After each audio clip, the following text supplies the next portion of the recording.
Ellen Adarna, may pasaring nga ba kay Derek Ramsey? Mga yaya ng anak, may non-disclosure agreement kaya hindi pwedeng magsalita. Nagbahagi sa social media ang dating aktres na si Ellen Adarna ng mga post na tila may pinapasaringang tao. Sabi nito na itigil na ang pagtatanong sa yaya ng kanyang anak dahil may NDA o non-disclosure agreement ang mga ito. Aniya sa post, "My nannies are bound by NDA, so if walang makuhang chismis from them, what's next? Checking our convos? Sad to see people being targeted when they're just doing their job, helpless, and put in a position they didn't choose out of fear." Idinagdag din ni Ellen na dapat ay irespeto ang personal space ng kanyang mga yaya at hindi dapat hinahayaan ang ibang tao na mambastos sa mga ito at kunin na lang ang kanilang cellphone at magbasa ng mga mensahe. Respect for the nanny's privacy is expected at all times. Checking their phones or any form of intrusion is strictly prohibited.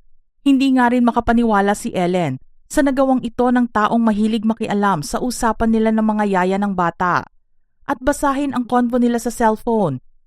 "When he be checking my nanny's phone and reading my convo with my nanny." Wow! Pinaalalahanan naman niya ang taong ito na magbasa na lang ng Bible kaysa basahin ang convos nila ng yaya niya. Basahin mo na lang yung Bible kaysa convos namin ng nanny. Total mahilig naman magpa-godly sa SOCMED. Nakakaloka ang Marites, ayaw ni God ng ganyan. Matatandaan na minsan na ring naikwento ni Ellen na na-terrorize ang kanyang mga yaya ni Derek Ramsey at hindi lamang siya. Mayroon din daw siyang mga proof, receipts at strong witnesses na magpapatunay kung paano sila tinakot ng aktor. Hindi lang daw mga recordings ang hawak ni Ellen sa pananakot na ito. Marami pang pruweba na pwede niyang ilabas. Dagdag pa niya, "Even my nannies, hindi niya tinantanan. Meron akong mga niya na pati mga yaya umiiyak na.